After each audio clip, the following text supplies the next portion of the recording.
The mountain man's knife stopped half an inch from the rope. The woman's cracked lips moved, and what came out of them wasn't a prayer. It wasn't a thank you. It was a warning. Please, she breathed it, her eyes blown wide with something far worse than fear. Don't cut me loose here. Not here, not like this. Ezrin Holt's hand trembled over the blade. He was 39 years old. He had ridden past 100 kinds of trouble in his life. He had ridden past burning wagons. He had ridden past bodies in the dust. He had ridden past women on porches who would not look up when their husbands came home drunk. And every time he had told himself the same lie. A man's got his own road, but not today. Today, on a sun-bleached prairie with the wind eating his words and a rifle barrel glinting on the ridge above him, this mountain man, this giant in deer-hide leather, this widower of 11 silent years, this man who poured a second cup of coffee every morning and emptied it into the dirt, was about to learn that some voices in the dust will not let you ride past. And what she carried with her would shake 3 counties to the ground. If you believe some folks are worth bleeding, or hit subscribe and ride this story with me to the very end. And before we start, drop the city you're watching from in the comments. Let me see how far this old Western tale has traveled tonight. The mountain came down to the prairie that summer the way it always did, slow, patient, like a man who knew the world would still be there when he got off it. Ezrin Holt rode at the front of his line of pack horses, 6 of them strung behind him on a lead, loaded with hides, with smoked meat, with 2 crates of mountain honey wrapped in cheesecloth that the storekeep down in Drummond paid hard money for. He had been 10 days alone. That wasn't unusual. He had been alone in one form or another for 11 years. The sun was high, his shadow was short, his shoulders broad as a door ached the way they always ached after a long descent. His beard dark copper threaded with one streak of gray on the left side of his chin was caked with trail dust. His deer-hide coat was patched at the elbows with thread he had pulled from his own saddle blanket the previous winter. He was 39 years old. He looked older. Mountain men always did. He talked to his horses more than he talked to people. He had a name for each of them. The lead bay was Cooper. The young sorrel was Whistle. The old roan with the bad eye was Mrs. Pell, after a school teacher he'd known once who had also walked sideways. He did not talk about Mrs. Pell to other men because other men did not understand that some loneliness needed names. He was talking to Cooper now. Easy, friend, easy, long ways yet. Cooper flicked an ear. That was conversation enough. The trail leveled out. The grass turned from short brown to long yellow. The cottonwoods along the creek bed flickered green in the heat. Ezrin Holt did what mountain men do on the open prairie. He scanned, left, right, the ridges, the draws. He looked at the sky for hawks and the ground for shadows that should not be there. He saw something, a shape, half a mile out, lying in the grass. He frowned, he squinted. He could not make it out. Cooper smelled it before he did. The bay's nostrils flared, his steps shortened. Easy, Ezrin said again, lower this time, tighter, because something in his belly had already started to know. He pulled the line of pack horses to a stop and dropped the lead over a low cottonwood branch. He dismounted slow. His knees popped. He patted Cooper's neck once hard the way he always did before walking into something he did not understand. He drew his Winchester from the scabbard. He did not jack a round into the chamber yet. A round in the chamber made noise. Noise on the prairie was a telegram. He walked, slow, eyes moving. 100 yards out, he could tell it was a body. 200 yards out, he could tell it was a woman. 300 yards out, he could tell she was tied. 350 yards out, he could tell she was alive. Her chest moved. Once, twice, small, like she was conserving breath, like she had been conserving it for hours. His throat closed up the way it had not closed up since the spring of '64.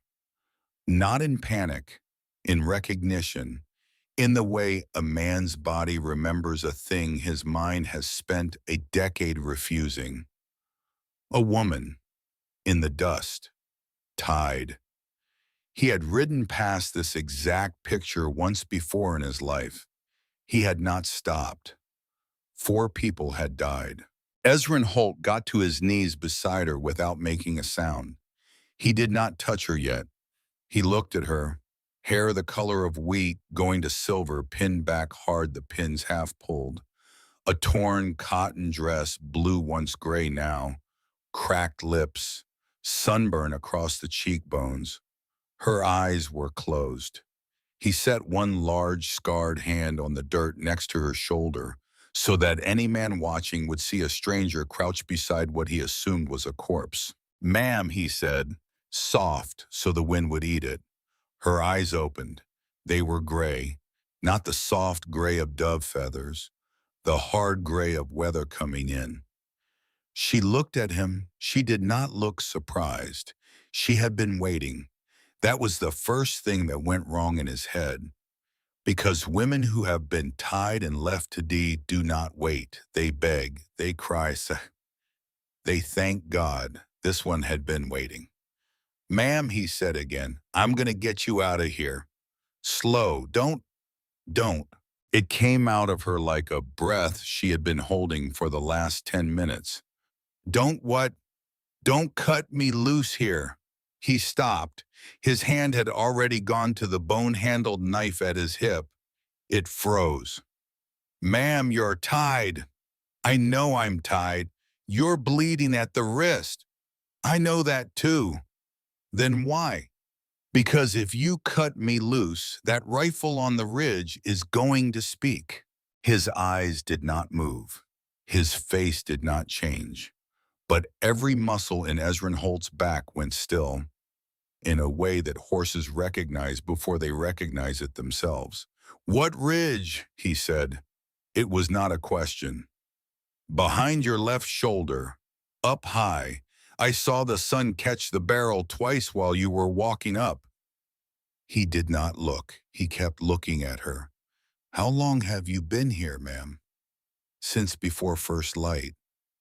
"And the man who tied you gone?" "To where up there?" His jaw worked. Once.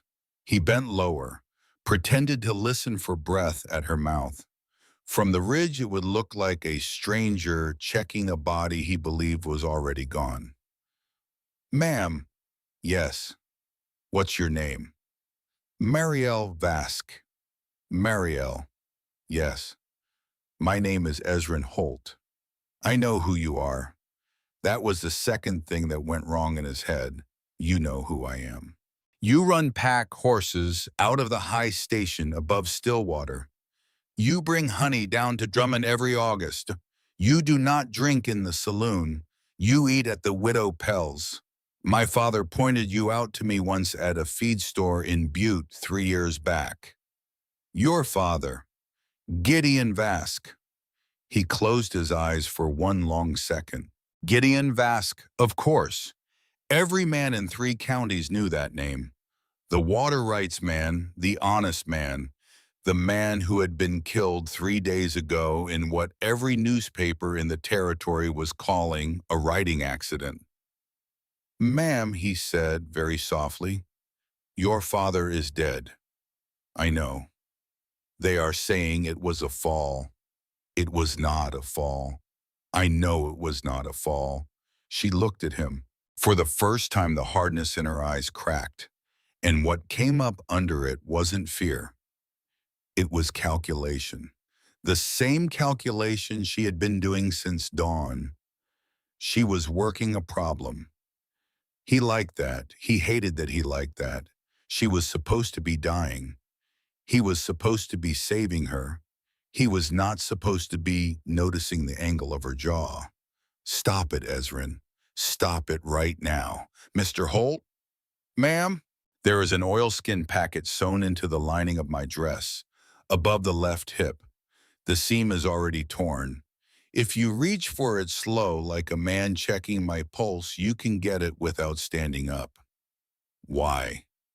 Because if they kill us both, that packet is the only thing on this prairie worth anything. What's in it? 8 names, 2 years of dates, the last work my father did before they killed him. He let out a breath through his nose. Slow, a long mountain man breath. The kind of breath that says, I am about to do something I cannot undo, and I would like one more moment before I do it. Then he did the thing. He leaned forward like a man giving last rites to a stranger he pitied. He uncapped his canteen with one hand. He poured water across her cracked lips with great theater. With his other hand hidden by the angle of his big body, he found the torn seam above her left hip and slid the small oilskin packet free. It went inside his shirt, against his ribs, warm. She watched him do it without moving her head. Drink, he said loud. I'm drinking. That's right, ma'am. No shame in it. Mr. Holt. Yes. They will still shoot you the second you mount up. Not if they think I didn't see anything worth shooting for. And if they decide to shoot anyway. He almost smiled. Then I reckon we'll find out together if my horse is as fast as I paid for Hinekim. Her eyes shone. It might have been water from the canteen. It might have been something else. He stood, slow like an old man with bad knees. He shook his head at the sky like a man disgusted with what God had laid out before him. He walked back toward Cooper without looking at her. 4 steps, 5, 6. Mr. Holt? He did not turn. Mr. Holt, if you leave me here, they will come down and finish it before sundown. I know. Then, that's why I'm not leaving. He reached Cooper. He set his boot in the stirrup. He swung up. And then with the bay's body between himself and the ridge, he dropped back down on the far side of the Drudy. Winchester thumbed the lever open and closed so soft the metal barely whispered. He sighted up the slope. He found it. A hat, a shoulder, the long line of a barrel. A man lying flat in the rocks with all the patience of someone who had been paid for the day. Ezrin Holt whispered something, not loud, not even prayer. The kind of thing a mountain man says when he is about to take a life and wants the wind to know about it first. All right, friend, he squeezed. The Winchester kicked. The shape on the ridge jerked once and went still. Marielle. Yes. There is a split rock 6 feet behind your left shoulder. I see it. Roll. She rolled. Dirt scraped her shoulders raw through the torn cotton. She felt the heat of stone, then shadow. Then his big hand under her arm dragging her the last foot. A second shot cracked from farther up the ridge and bit dust 6 inches from his boot. Ezrin did not flinch. He had been shot at before. He had been shot before. He hauled her behind the rock, set his back against it, and breathed once, hard. Ma'am. Yes. How many? 2 on the ridge, 1 in the draw behind the wagon. How do you know? Because that is how my father was killed. 3 positions, 1 target, 1 witness. You weren't supposed to be a witness. No, I was supposed to be the second target. He looked at her. She was filthy, bleeding, 42 years old, and he could see it in the lines around her eyes, and the silver at her temples, and the way she was already calculating what came next. She was the most alive thing he had seen in 11 years. Stop it, Ezrin. She is bleeding. He shook his head hard like a horse shaking off flies. Ma'am, I am going to ask you one question, and I need the truth plain. Ask it. Are the men on that ridge lawmen? She hesitated. Just one beat, but he saw it. Marielle. One of them is wearing a deputy's badge. He closed his eyes for one full second. When he opened them, something in his face had gone quieter. It was not anger. Anger was a loud color. This was something deeper. Something that had been waiting under his ribs for 11 years for a reason to come back. All right then. Mr. Holt. Ezrin. Ezrin. That's it. Ezrin, do you know who is up there? No, ma'am. His name is Cyrus Drennan. Ezrin Holt did not move. His hand on the Winchester did not move. His face did not move. But somewhere deep under the deer-hide coat and the broad chest and the 11 years of wind-worn quiet, something cracked open. Say that again. Cyrus Drennan. You are sure? I am sure. How? Because he came to my father's house 2 months ago to drink coffee. Because he sat in my kitchen. Because he asked my father about freight lines and timber rights and water access. Because 3 weeks later my father was dead, and the deputy who showed up to write the report was Cyrus Drennan.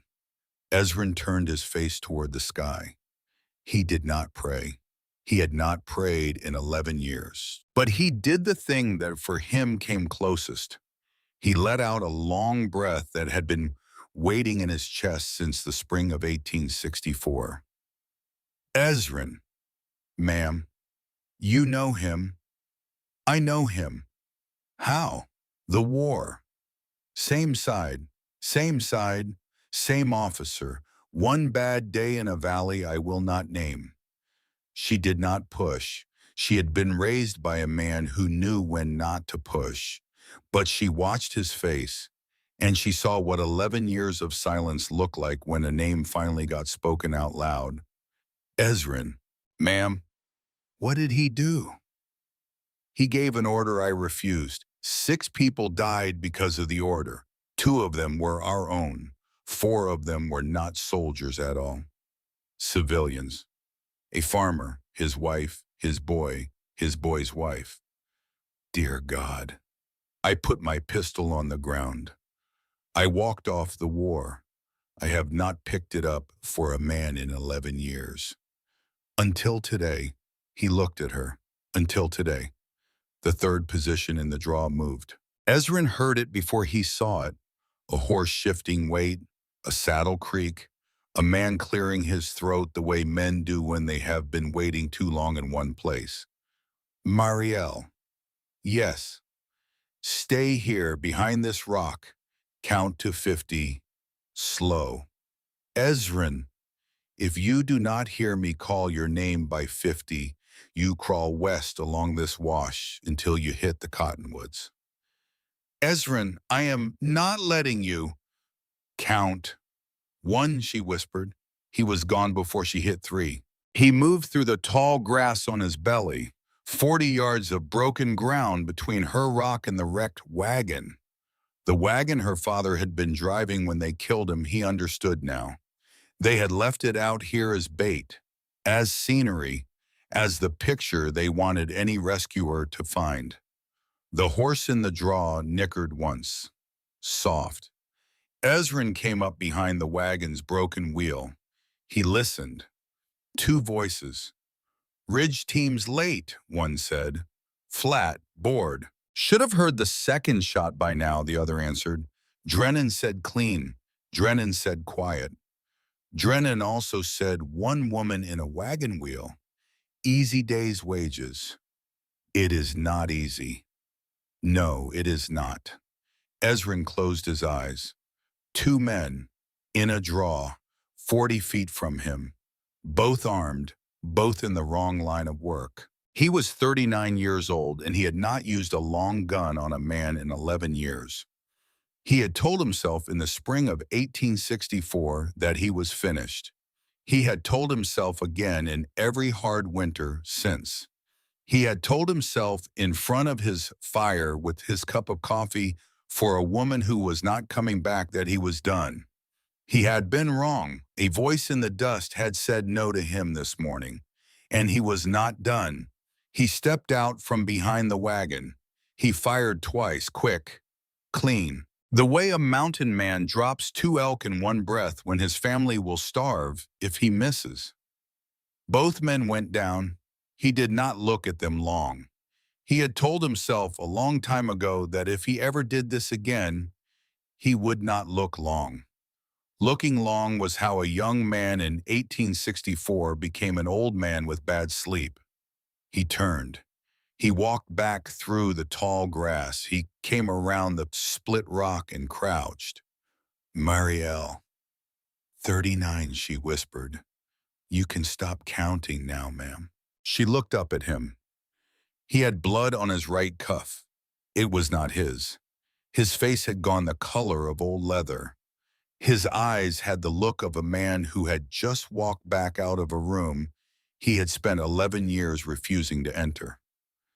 "They are dead," she said. "Not a question. 2 of them. And the third on the ridge." He ran. The minute his friend in the draw didn't answer back, he ran. "He will report. He will." To Cyrus Drennan. "Yes, ma'am." She closed her eyes. For 1 second, she let herself feel all of it. 3 days of grief for her father. 1 night in a barn in Butte. 1 morning of being tied to a wagon wheel as bait. 1 stranger in a deer-hide coat who had not ridden past. Just 1 second. Then she opened her eyes and was Marielle Vask again. "Cut me loose," she said. He cut her loose. He did it slow. The bone-handled knife went between her wrists and the rope and parted it with 1 careful pull. He set it between her ankles and did the same. He helped her sit up. He helped her stand. She swayed. He caught her elbow. His hand was big enough to wrap her arm twice over. He had not held a woman by the elbow in 11 years. He was not going to think about that right now. "Ma'am." "Yes." "Can you ride?" "Yes." "Behind me?" "Yes, For 9 miles, 4 of them straight up. She looked up at him. Her gray eyes were clear of fear now. They were full of something else, something he did not have a name for. "Mr. Holt?" "Ezrin. Ezrin, I have ridden behind harder men than you for less reason than this. Get me to your station." He almost laughed. He did not, but the corner of his mouth moved. She saw it. She tucked the gesture away the way a woman who has been married once and widowed once tucks small things away. For later, for a quieter hour, for when the world is no longer trying to kill her. He walked her to Cooper. He boosted her up like she weighed nothing. The bay snorted at the new weight. Ezrin patted his neck. "Hush, friend, we've had stranger days." He swung up in front of her. Her hands found his ribs and gripped his shirt. The oilskin packet was warm against his chest under that grip. He felt her knuckles through the cloth. He felt the shape of his life folding sideways in real time. "Stop, Ezrin. You are too old. She is too tired. Her father is 3 days dead. Stop." He clucked once at the pack line, gathered them, and turned Cooper's nose toward the shoulder of the long ridge that climbed up out of the prairie into the lodgepole pine. They went up. The trail he chose was not a trail. It was a memory of a trail. A goat path, a summer route, a line of broken stone and yellow grass that climbed almost vertically out of the heat.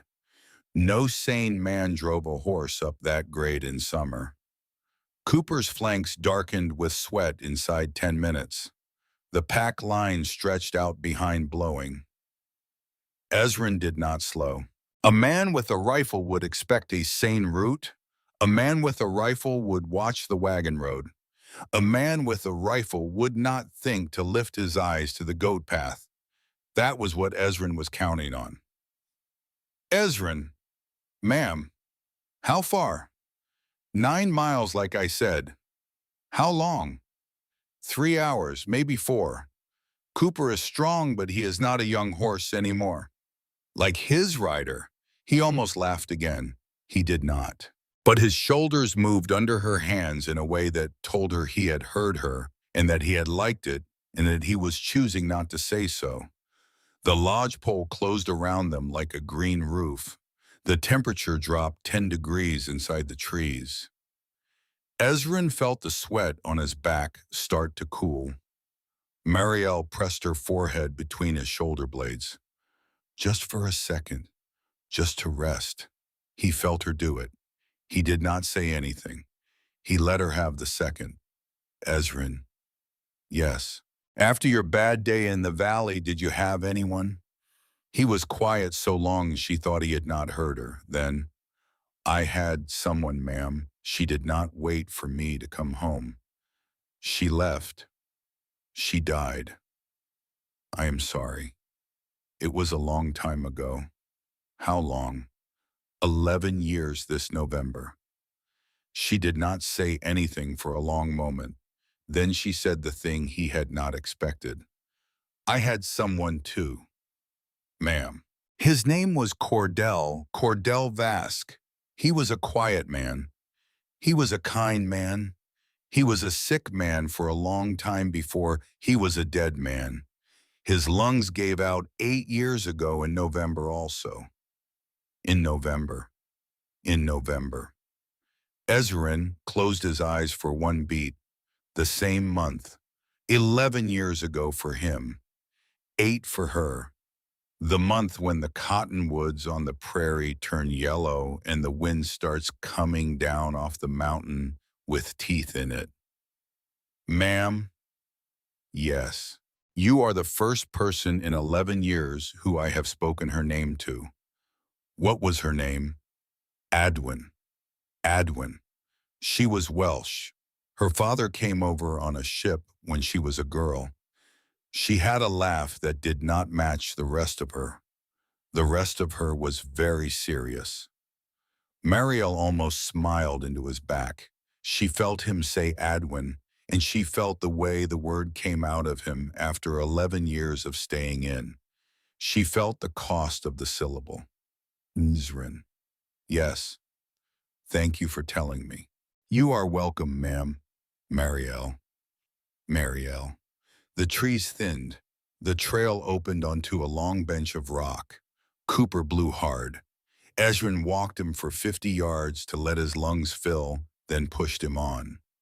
Marielle. Yes. I have to ask you something now, and I am sorry for the timing. Ask. The 8 names in your father's packet. Yes. Are any of them men I know? Read them when we get to your station. Marielle. Read them when we get there, Ezrin. He understood then. She had read them already. She was protecting him from one more thing on a hard ride. He was a 39-year-old mountain man who had not been protected by a woman in any direction for 11 years, and Marielle Vask had just done it as easy as breathing. He did not say anything about it, he just rode. The bench gave out onto the long shoulder of Stillwater Ridge.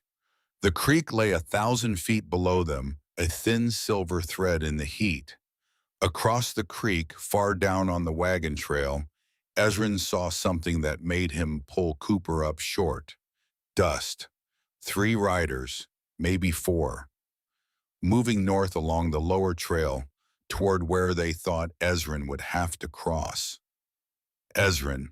I see them. How many? 3, maybe 4. They are between us and the creek. They are between us and where they think we will cross. That is a different thing. That is a different thing. He turned Cooper sideways on the trail. Up here, the creek narrowed to a chute, a gap between 2 slabs of stone. No more than the width of a wagon bed, a horse could jump it. A horse could also fail to jump it. A horse with a 42-year-old woman on its back behind a 300-pound mountain man was a horse you did not bet on lightly. Ezrin considered it for 3 full seconds. Then he leaned back. Ma'am. Yes. Hold on to whatever ain't the reins. Ezrin, hold. She wrapped both arms around his ribs. He felt her hands meet at his sternum. He felt the oilskin packet under her grip. He felt his own heart inside his chest louder than it had been in a long time, and not just because of the horse, and not just because of the men on the lower trail. And he knew it, and he hated that he knew it. He spurred Cooper. The bay went up the last 50 yards of slope at a dead run. He hit the chute. He bunched. He launched.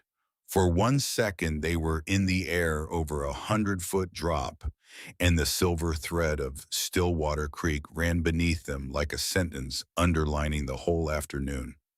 Cooper landed. Hard. His back legs scrabbled on stone. For one terrible heartbeat, Ezrin thought they were going over backwards. Then the bay's hooves caught. He surged forward. He cleared the lip. They were across. Behind them, faintly, a man on the lower trail shouted. Ezrin did not slow. He ran the bay through a stand of young pines and out onto the long slope that climbed toward home. Ezrin, ma'am, you are the most reckless man I have ever ridden with. Yes, ma'am. You are also still alive. Yes, ma'am. Keep being both. The roof of his station appeared on the horizon at the ragged edge of a long pine bench. Cedar shake gone silver with weather. A long plank wall set into the shoulder of the hill. No sign, no name. Just a place built by a man who had not wanted to be found by anyone he did not already love. Tobin Welsh came out of the stable at a run with a rifle in his hands. When he saw Ezrin, he stopped cold. Mr. Holt? Tobin? Mr. Holt, sir, Easy, son. Sir, 2 men came past here not an hour ago asking after you by name. Ezrin stopped Cooper so fast the bay nearly sat down. By name? Yes, sir, Ezrin Holt. They asked if you'd come through. They asked about the bay. They asked about a woman. Mariel's hands tightened on Ezrin's ribs. He felt it. He did not move. Tobin. Sir, what did you tell them? I told them I hadn't seen you in 6 days, that I wasn't expecting you till Friday. Same as schedule, same as I always say. Good boy. Sir, they didn't believe me. Did they search? They looked in the near stalls. They didn't go back into the feed run. I had Mrs. Pell's foal in the blind pen like you always told me, and they never walked that far. Ezrin closed his eyes for 1 full second. When he opened them, his face was the color of stone. Tobin. Sir, listen to me close. Yes, sir. Those men knew I was coming, before I knew I was coming, before Miss Vask knew I was coming. Tobin Welsh, 17 years old, skinny as a fence post, paled. Sir, I swear Tobin, I am not accusing you. Look at me. I am not accusing you. Then who, sir? That is the question. He swung down. He lifted Marielle off Cooper like she weighed nothing. Her knees hit ground. They gave. He caught her against his chest with one arm and held her there. For 1 breath, for 2. She did not pull away. He did not let go. Then he let go. Tobin, this is Miss Marielle Vask. The boy took his hat off so fast he almost dropped it. Ma'am. Hello, Tobin. Tobin, get her inside. Water, clean cloth for her wrists. The good tin of salve from my kit, not the cheap one. I will be along directly. Yes, sir. And Tobin, sir, don't let her out of your sight, not for a breath, Not if the roof catches fire. No, sir. The boy half carried her toward the station. Ezrin stood in the dooryard with his bay still trembling and the pack horses blowing behind him. He laid his forehead against Cooper's neck just for 1 second. Good boy, he whispered it. Good boy. The bay blew warm breath into his hair. Ezrin straightened. He took the oilskin packet out from inside his shirt. He held it in his hand. He looked at it. 8 names. He had not opened it yet. He understood standing in the yard of the only place in the world he had ever called his that someone had already been inside it in his absence. Not in body, in spirit, in information, in the worst kind of presence. Someone in his small circle had put his name in Cyrus Drennan's ear this morning. He did not know who, yet, but he was a mountain man and mountain men knew how to track. Inside the station, Marielle sat on a low bench near the stove. Tobin was working on her wrists with hands that shook. Miss Vask, yes. Where are your people? My father is dead, Tobin. My mother died when I was 12. I'm sorry, ma'am. What about you? Cholera, 6 years back. And Mr. Holt took you on. Yes, ma'am, I was 11. He said he wasn't fit to raise a dog, let alone a boy, but he fed me. Then he kept feeding me. Then one day I just stayed. She smiled. It was the first thing close to a smile she had done all day. He is a good man. He is the best man I ever met, ma'am, and the quietest about it. The door opened. Ezrin came in with his hat in his hand. He set the oilskin packet on the table. 3 sets of eyes went to it. Marielle. Yes. Are you ready to read? Yes. Tobin, stove, coffee, strong as you can make it. Yes, sir. The boy went. Ezrin sat down across from Marielle. He put both his big hands flat on the table on either side of the packet. He looked at her. Open it. She opened it. She turned it so he could read. He read. His eyes moved slowly down the list. The first name was a name he did not know, a judge in Helena. The second was a deed clerk in Silver Bow County. The third was a railroad surveyor. The fourth name on the list stopped him, Lockwood Thresh. He stared at the 4 letters of the first name and the 6 of the last for a long time. Marielle watched him. She did not say anything. Ma'am? Yes. Lockwood Thresh? Yes. He runs a freight name out to Butte? Yes. Through these foothills? Yes. I have hauled for him for 6 years. I know. That bay outside is paid for with his money. Marielle. Yes. My horse. Yes. Was bought with the money of the man who ordered your father's killing. Yes. His big right hand closed on the edge of the table. The wood creaked. She did not flinch. She had grown up in a house with a serious man. She knew the sound of a serious man hearing a serious thing. Ezrin. Ma'am. I did not know who you hauled for. When I told you to put me on your horse, I did not know. I know you didn't. If I had, you would have climbed onto any horse that would carry you, and you would have been right to do it. Don't apologize for the saddle under you, Marielle. It carried you just fine. She let out a breath she had been holding since the wash. Outside, far off, the sound of a mule coming up the trail. Ezrin's head came up. Tobin. Sir. Get the rifle off the wall. Sir. It is one mule, it is not Cyrus, but I want the rifle off the wall. The boy moved. Ezrin went to the door. He opened it the width of his big shoulder. He looked out. Down the trail, climbing slow on a tired gray mule, was a thin, sun-cured woman with hair pulled back so tight it looked painful, and eyes the color of wet slate. He knew her. Phoebe Linnet, the widow from the draw. She had not been up his hill in 6 years. She was not coming up it today for conversation. He felt the floor of the afternoon tilt under him one more time. Behind him at the table, Marielle said very softly, "Who is it?" He did not turn. "Trouble," he said, "and maybe the answer to a question I haven't asked yet." He stepped out into the yard. Phoebe Linnet stopped the mule 20 feet from him. She did not dismount. She looked at him a long moment. "Ezrin Holt, Mrs. Linnet, you have a woman in your house." "I do." "Is she Gideon Vask's girl?" He was very still. "Mrs. Linnet, is she?" "How did you know to ask?" Phoebe Linnet swung down off the mule then, slow, like an old woman whose knees had finally given up arguing with her.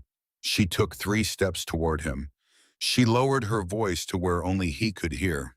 "Because Cyrus Drennan rode up to my door at dawn this morning, Ezrin, and he asked me if I had seen Gideon Vasquez's girl, and when I said no, he told me that if she came past my place on foot, or in a wagon, or in a pine box, I was to light my lamp in the east window, and he would come down and settle it himself." Ezrin did not move. "And you told him?" "I told him, yes, sir. Of course, sir. I'll do just that, sir. And I watched him ride off, and I waited 1 hour, and then I saddled this mule, and I came up your hill." "Mrs. Linnet, Phoebe, why are you telling me this?" She looked at him a long time. The wet slate of her eyes filled, did not spill, filled. "Because my Tom died over the same water that her father died for Ezrin.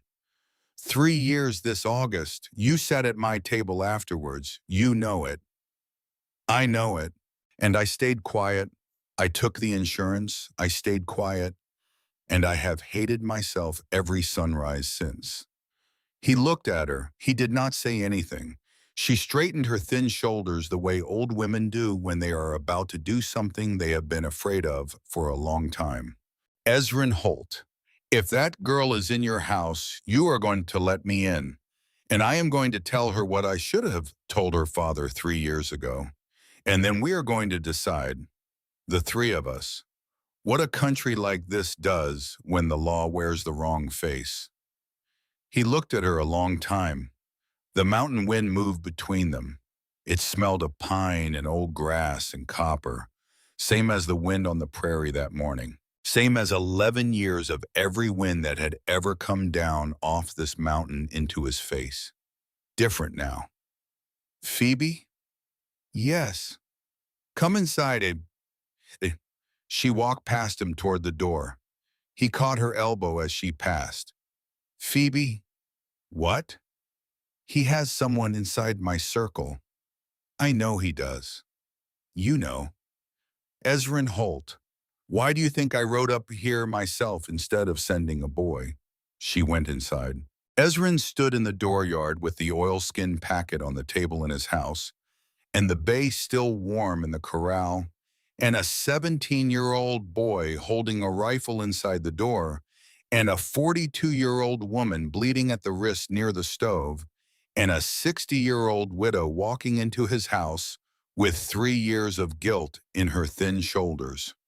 He understood plain as weather that the fight had already come to his door. He had simply refused to see it walking up the path. "All right," he said, to no one, to himself, to a God he had not spoken to in 11 years. "All right, then." He set his hat on his head. He walked into the house, and the door closed behind him. The morning came up gray over the mountain. Ezrin Holt was already awake. He had not slept on the chair by the door. He had sat on it, which is not the same thing. He had watched the room. He had watched the boy on the floor pallet by the stove. He had watched the widow asleep on the second cot. He had watched the closed door of the small back room where Marielle Vask was sleeping in the bed that had not held a woman in 11 years. He had told himself around 3 in the morning that he was watching the door because of the men who might come up the trail. He had told himself around 4 that he was lying. Around 5, he had stopped telling himself anything. He had just sat and listened to a 42-year-old woman breathe through a wall. "Stop it, Ezrin. Stop.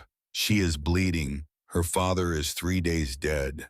You are too old. Stop." Except he kept catching himself listening for the next breath, which is the kind of thing a younger man does, which is the kind of thing he had not done since 1864. Light came through the window, pale, not yet pink, the kind of light that turns dust into a visible thing in the air. He stood up, slow, his knees popped, his back popped. His shoulders argued with him about the way he had spent the night. He walked to the stove. He started the fire. He filled the kettle. He reached up to the shelf for the coffee tin. His hand stopped. 2 cups were already on the table. 2, not 1. She had set them out before he came in last night. She had assumed. She had assumed this widow of 8 years, this gray-eyed woman who had been tied to a wagon wheel less than 24 hours ago, that there would be a second cup for her, across from him, in the morning. Ezrin Holt stood very still in front of his stove with a tin of coffee in his hand. 11 years. 11 years every single morning he had poured 2 cups. He had set one in front of his chair. He had taken the other to the porch, and he had emptied it, slow, into the dirt. The way some men go to church, the way some men keep a candle, that was his ritual. That was his prayer. That was how he had stayed married to a dead woman without losing his mind. And now there were 2 cups on his table, and one of them was not his. His throat closed. A mountain man does not cry over coffee cups, Ezrin. But he stood there for a long time, and the kettle began to sing. He poured 2 cups. He set one in front of the chair he always sat in. He set the second across from it. He sat down. He stared at the second cup. He drank his. He looked at the second cup again. Soft footsteps from the back room. The door opened. Marielle came out in the same torn blue cotton dress, scrubbed at the worst of the blood with water. Her hair was pinned up new. Her wrists were wrapped in clean strips of muslin Phoebe had cut from a flour sack the night before. She walked to the table. She sat down across from him. She looked at the second cup of coffee. She looked at his face. She did not say anything because she did not know. Because she did not know that a thing she had done in 5 seconds last night without thinking had broken an 11-year vow without asking him. He could not tell her, not yet, maybe never. But he watched her wrap her bandaged hands around the cup, and he watched her drink, and the cup was empty, and it had not been emptied into the dirt for the first time in 11 years. Ezrin. Ma'am. Marielle.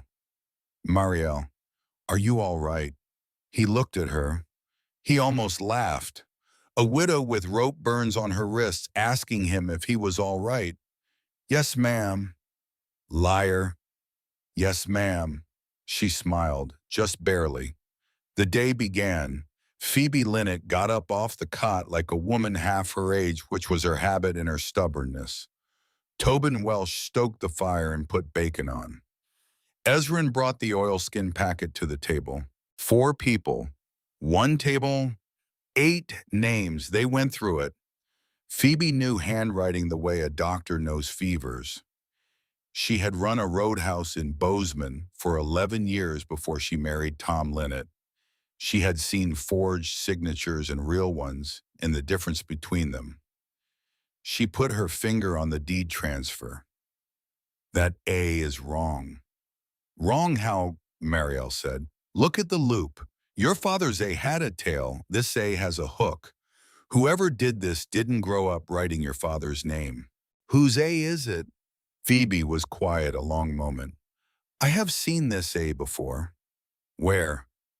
On a freight bill of lading 3 years ago, just before Tom died. She did not say more than that. Marielle did not push. Ezrin did not push. Phoebe's grief was hers to carry into a room when she chose to carry it. He stood up from the table. All right. 3 faces looked at him and, I have been thinking on it since 3 in the morning. Thinking on what? Marielle said. On who in my circle put my name in Cyrus Drennan's mouth yesterday. The room got quiet. Tobin's hand went still on the bacon pan. Phoebe's coffee cup paused halfway to her lips. Ezrin, Marielle said, soft. How many people in your circle? Few. How few? Tobin, Phoebe, the trader in Drummond, the blacksmith in Drummond, my nearest neighbor 3 miles south. Names. The trader is a man named Boyle. He is 68.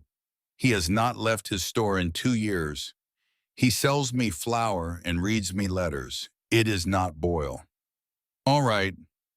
The blacksmith is a man named Kettering. He shoes my horses. He does not know my schedule. It is not Kettering. All right. My nearest neighbor is a man named Asher Crane.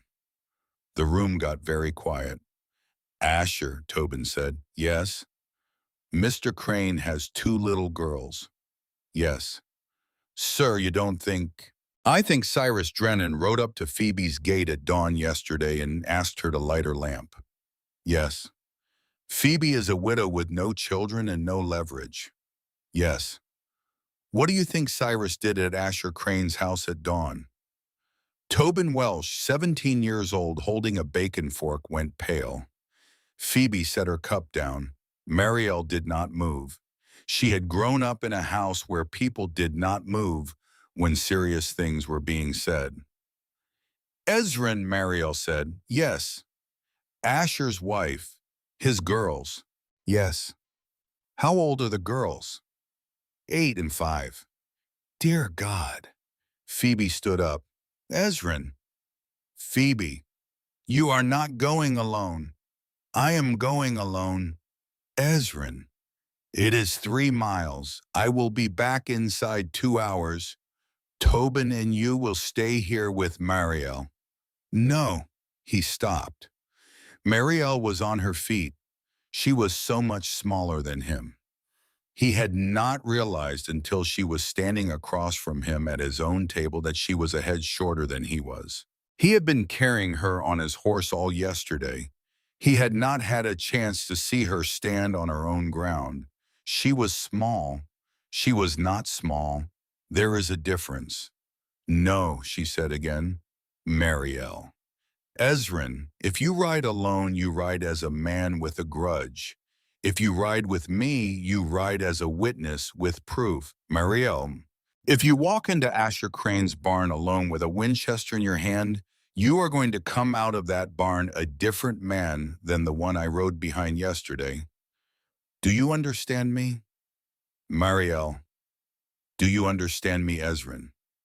He looked at her. He looked at Phoebe. Phoebe nodded once. Phoebe Lynette, who had just spent 3 years of guilt on this very subject, nodded once and said softly, she is right, Ezrin. He looked at the floor. All right. All right, what? All right.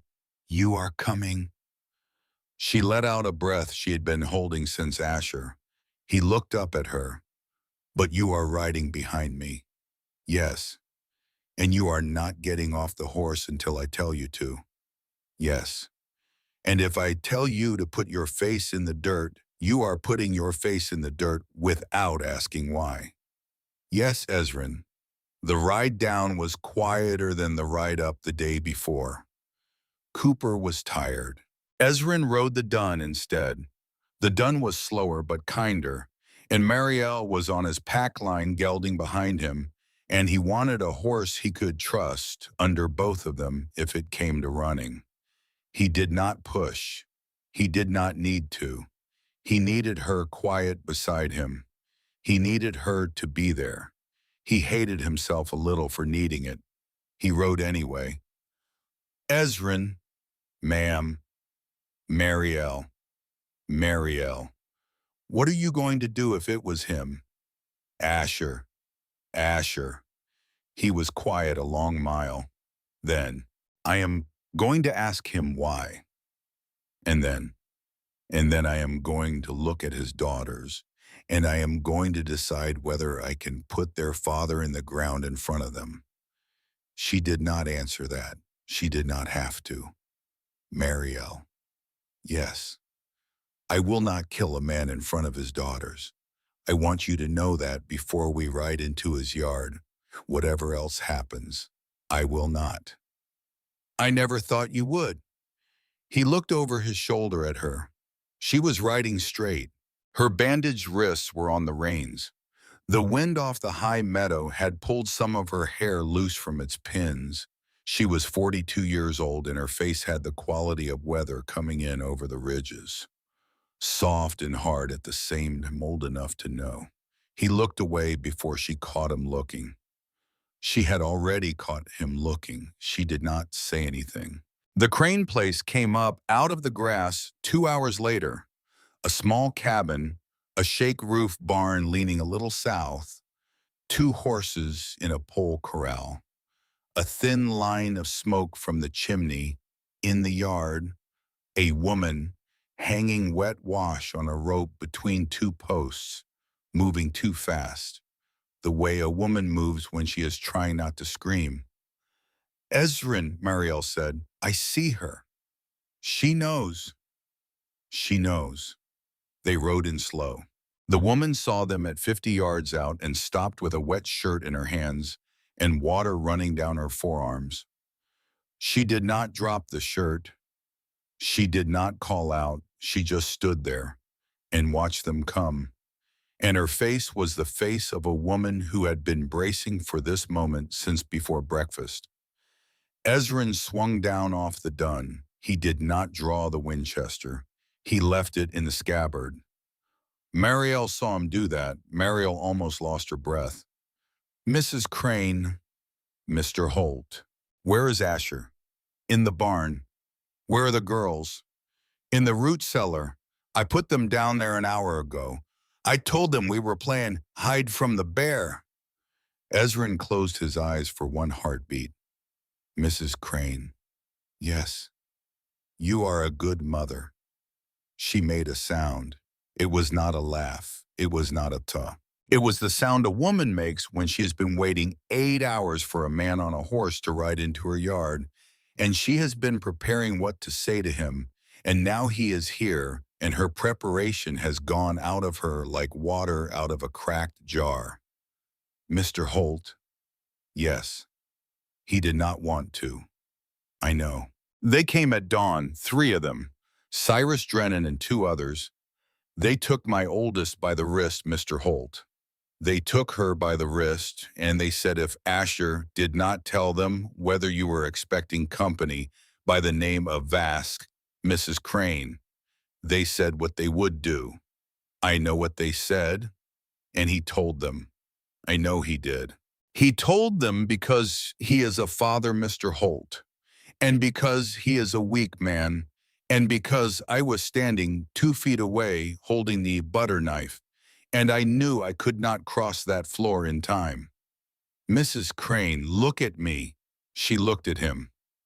I am not here to kill your husband. Her knees went. She caught herself on the wash rope. I am not here to kill your husband, he said again, softer. I am here to ask him a question, and then I am going to ride away from your yard, and your girls are going to come up out of that cellar tonight and eat supper. Do you hear me? Yes. Say it back. You are not here to kill him. That's right. Marielle stepped down off the gelding. She did it slow. She walked across the yard to Mrs. Crane. The 2 women looked at each other. Mrs. Crane saw the rope burns. Mrs. Crane saw the bandaged wrists. Mrs. Crane saw the torn cotton dress. Mrs. Crane saw exactly and immediately who she was. "Oh, child." "Mrs. Crane." "Oh, child." "Mrs. Crane, I need you to walk with me to that barn." "Miss Vasky, because what I am going to say to your husband, it needs to be said in front of his wife, not in front of a man with a rifle." Ezrin turned his head sharp. "Marielle." "Ezrin." "No." "Yes." "Marielle, I did not bring you down this mountain to walk into a barn." "You didn't bring me, I came." "Marielle, Ezrin Holt." "Marielle, you told me yesterday in the saddle that you would not kill a man in front of his daughters. I am telling you now that I will not let you walk into that barn alone with him. Because if you walk in alone, whatever you decide, you will distribute it as a man with a grudge." And Phoebe was right. He stared at her. He stared. He could feel his own jaw working. He could feel his own hands wanting to be doing something and not knowing what. "Marielle, get down off that thought, Ezrin Holt. Walk with me into the barn." He walked, three of them. Mrs. Crane on one side, Marielle on the other, Ezrin in the middle, the Winchester staying in the scabbard on a horse that was not even tied up. The barn door was half open. A man sat inside on an overturned bucket. His head was in his hands. "Asher." The man lifted his head. He was 45 years old, thin in the shoulders, gray at the temples. His eyes were red and he was done pretending they weren't. "Ezrin. Asher. I figured it'd be you. Who else would it be? I figured it would be you before nightfall. I have been sitting here since they rode out, just sitting." "Asher." "Yes." "I brought somebody." Asher looked past him. He saw Marielle. He saw the bandages. He saw the dust. He saw the thing his morning had almost bought. He made a sound. It was not a word. It was the sound a man makes when his soul folds in half. "Oh, miss." "Mr. Crane." "Oh, miss I." "Mr. Crane, I am standing here alive. Do you see that? I am standing here alive." "Yes, miss." "Yeah. I want you to remember that for the rest of your life. I want you to remember that you told them where to find a man who was coming to save me. And that man saved me anyway. And I am standing in your barn. And I am alive." Asher Crane put his face back in his hands and wept. Ezrin leaned the Winchester he was not holding against the wall of the barn that he had not entered with it, which is to say, he let his hand come open at his side. Mrs. Crane saw it. Marielle saw it. Ezrin saw himself do it. And he understood, standing there in a hayloft full of summer light, that he had been wrong about this morning, about this whole errand. He had ridden 3 miles down the mountain ready to be one kind of man, and his 42-year-old gray-eyed woman had said no. And he had listened, for the second time in 2 days and the second time in 11 years. "Asher, Ezrin, what did Cyrus say?" "Word for word if you can." Asher closed his eyes. He spoke like a man reciting a grocery list to keep from breaking. He said he had heard Ezrin Holt was coming down from the high country with a guest. He said the guest was a woman. He said the woman was a fugitive from county business. He said any man who aided her would hang beside her. He said he knew I was your nearest neighbor. He said he knew I had 2 little girls. And then he took my Ruth, my 8-year-old, by the wrist. Not hard, gentle. That was the worst of it, gentle. And he looked at me over her head and he said, "Asher, I am going to ask you one time, because I respect a working man, and I do not want to use more of the afternoon than I have to." Marielle closed her eyes. She had heard Cyrus Drennan's voice once at her father's coffee table. She remembered the gentleness of it. She remembered thinking there is something wrong with this man's gentleness. And you told him. I told him you were due back today. I told him you had been up at the north pasture. I told him about the station, about the boy, about the lamp in the widow's east window. Asher. Yes. Did you tell him about Miss Vask by name? No, sir. Asher. No, sir. I swear on the heads of both my girls, I did not know her name. He only said a woman. I only said, yes, he is bringing a woman. Ezrin was quiet a long moment. Asher. Yes. Do you know what you did? Yes, sir. Do you know what it almost cost? Yes, sir. Look at her. Asher looked. Quit to her. Miss, I almost got you killed. Yes, Mr. Crane, you did. Miss, I am so... Mr. Crane, stop. He stopped. Marielle walked closer, 2 steps, 3. She knelt down in the straw in front of him so that he could see her face level with his. Mr. Crane. Yes, miss. I forgive you. The barn went very still. A moth came out of the rafters and crossed a beam of summer light.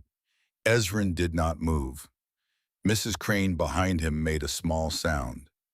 Miss Vask, Mr. Crane, I forgive you. Because I am standing here alive. Because my father raised a daughter, not an executioner.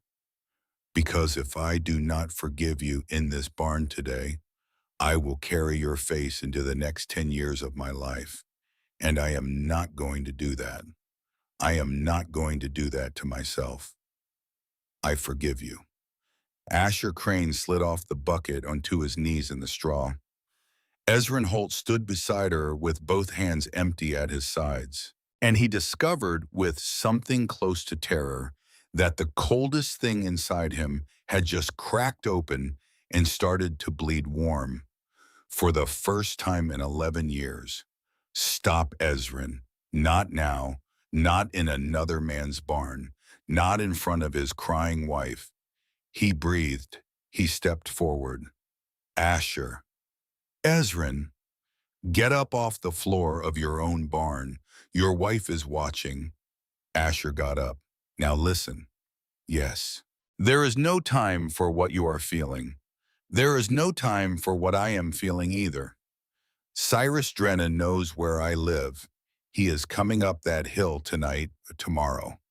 And he is coming with more men than this country has seen in one place in 5 years. Yes. I need you to take your wife and your girls and drive your wagon down to the rail stop at Drummond before sundown and get on the first eastbound freight and do not come back into this country until somebody sends you word. Yes, sir. Do you have money? Some. Ezrin reached inside his coat. He pulled out a small roll of bills and put it in Asher's hand without counting it. Ezrin. Asher. This is not forgiveness. That was hers. This is practical. I need your family gone because I cannot fight Cyrus Drennan and worry about your girls at the same time. Do not mistake this for mercy. Yes, sir. And Asher. Yes. If you ever tell a man my name again. I won't. If you ever tell a man my name again, Asher Crane. I won't, Ezrin. I just needed to hear you say it. Ezrin picked up a hand he had not realized he had let fall. He set it on Asher's shoulder. Just for a second, he took it off. He turned to walk out of the barn. He stopped. Mrs. Crane. Yes, Mr. Holt. Your girls are going to ask why you left in such a hurry. Yes. Tell them the bear came close. She nodded. She could not speak. He walked Marielle back out into the yard. The wash dripped in the dust. Somewhere below the cabin, a meadowlark called and got no answer. Ezrin, Marielle, you were going to leave that Winchester in the barn. I left it in the scabbard. Same thing, maybe. Why? He stopped walking. He looked down at her.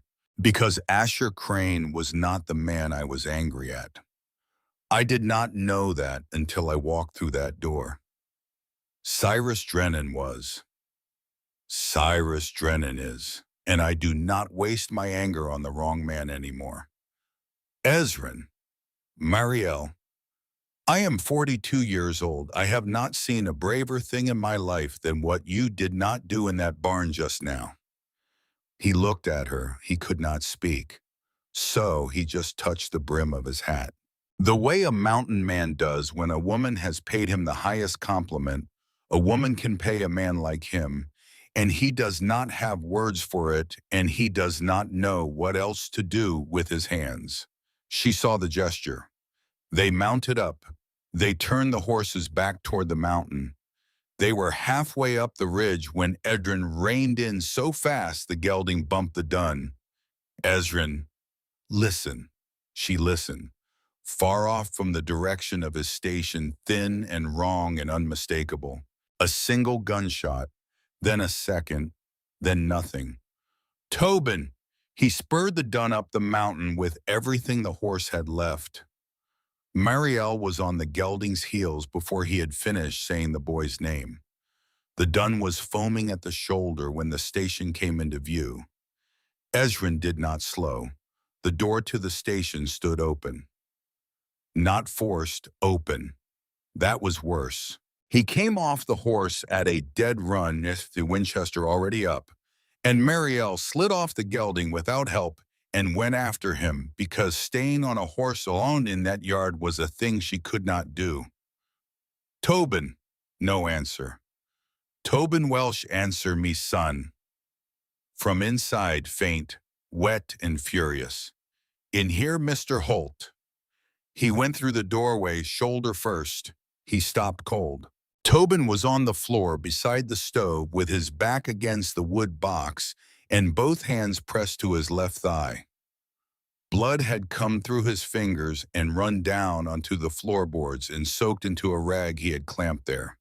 Phoebe Linnet was on her knees beside him with her own hands over his, pushing down hard, and her gray hair had come loose from its pin. Tobin, sir. Tobin, son, let me look. Sir, I let him in. Tobin, I let him in, sir. He said your name. He said he was coming from you. He said you were hurt down at the Crane place and needed me and Mrs. Linnet to come right quick with the medicine tin. And I opened the door. Ezrin dropped to his knees beside the boy. Tobin, who? A man with a gray coat and a gray beard and a smile like Sunday morning Mr. Holt. He said your name like he had known you forever, and the second the door was open, he put a pistol in my face, and Mrs. Linnet hit him with the iron off the stove. Ezrin's head jerked up. Phoebe. I hit him hard, Ezrin. Where is he? In the feed run, tied to a post. His pistol. On the table. His knife. On the table. And the paper that was in his pocket. Ezrin looked at her. The paper that was in his pocket, that was a different sentence. Marielle. Yes. The salve, top shelf, the good linen, the whiskey. On it, she moved. Phoebe, talk to me about the boy. Through and through, meat of the thigh, not the bone, not the big vein. He is going to live, Ezrin. He is going to walk on this leg again. You are sure? I am sure I have buried more men than I would like Ezrin Holt. I know which holes kill and which ones do not. All right, he breathed. He had not breathed in 2 minutes. He breathed. Tobin. Sir. Look at me, son. The boy looked. You opened that door because a man said my name. Yes, sir. That is not a failing Tobin. That is a trusting heart, and I will not have you thinking less of yourself for it. Do you understand me?" The boy nodded. He could not speak. Marielle was already there with the salve. She peeled Tobin's bloody hand away from the wound, the same way she had pulled the oilskin packet out of her own torn dress yesterday. Steady, exact. 42 years of being her father's daughter in her hands. "Tobin." "Yes, miss." "This is going to hurt." "Yes, miss." "I am not going to lie to you." "No, miss." She poured whiskey on the wound. He bit the rag and did not scream. Ezrin watched her work. He stood up. "Phoebe." "Yes." "The man. In the feed run. With me." He walked out across the yard. The man tied to the post was slumped against it with his hands behind his back and a rising welt above his left eye, the beige and color of a plum. He was conscious. He was also by the slow twist at the corner of his mouth enjoying himself. "Ezrin Holt? I don't believe we've met." "No, sir, we haven't." "Then how did you get my name?" "Read it off Lockwood Thresh's freight ledger 100 times this year." Ezrin crouched in front of him. He set the Winchester across his thighs. "Friend." "Yes." "What do they call you?" "They call me Greaves Tull." "Greaves Tull." "Yes." "How many men is Cyrus Drennan bringing up this mountain?" The man smiled. "Mr. Holt, I am not a fool. I have been tied to a post by a widow before. I will be tied to a post by one again. I am not going to tell you one thing that costs me my wages." "Greaves, yes." "I am not asking." "Then I am not answering." Ezrin stood up. He walked to the door of the feed run. He stopped in it. "Greaves." "Yes." "Do you have children?" "Two." "Where?" "Helena." Ezrin was quiet a long moment. "Greaves, I am not Cyrus Drennan. I am not going to put a hand on your children. You have my word on that, and I do not give it light." "Mr. Holt?" "But the paper that came out of your pocket is on my table inside my house right now. Phoebe took it. She has not told me yet what is on it. I have not asked." "Mr. Holt, in about 4 minutes, I'm going to walk back in there. I'm going to sit at that table, and I am going to read it. And if your name is on that paper, Greaves Tull, or if the handwriting on it matches the forged A on Gideon Vask's deed, Mr. Holt, then when Cyrus Drennan comes up this mountain tonight, I am going to make sure he sees you tied to this post on his way through my yard. And I am going to let him decide what you are worth to him alive." Greaves Tull's smile cooled. "That is not the same as killing me." "No, sir, it is not." "That is worse. I am a practical man, Greaves. I do not waste bullets on what Cyrus can do for me himself." Greaves looked at the ground. "Mr. Holt." "Yes." "How many?" "How many what?" "You asked how many he is bringing." "I did." 11, counting himself. 11. 3 are town boys paid for the day. 5 are his regulars. 2 are Lockwood Thresh's own men from Butte. 1 is not a man you will have heard of, and not a man you will want to see twice. He goes by Corin. Vance Corin. Corin. Yes. When? Tonight, after moonrise. Cyrus does not ride to a fight by daylight. He says it cools the temper. Why did he send you ahead alone? He didn't. Ezrin's hand closed on the Winchester. Greaves. There are 2 more men set up on the East Ridge, watching your kitchen chimney, waiting for 3 shots from my pistol as a signal that the woman and the packet are in hand. When the 3 shots do not come inside the next hour, those men ride for Cyrus, and Cyrus will stop waiting for moonrise. Azrin was out of the feed run before Greaves finished. He stopped in the dooryard. He looked at the chimney. It was smoking fine. White smoke from the new fire Marielle had built up to boil whiskey water for the boy. It was also, he understood, the most visible thing in 300 yards. He walked back into the house. Phoebe, yes. 2 men on the East Ridge. When? Now, watching the chimney, if 3 shots do not go up from a pistol inside the hour they ride, then we put 3 shots in the sky.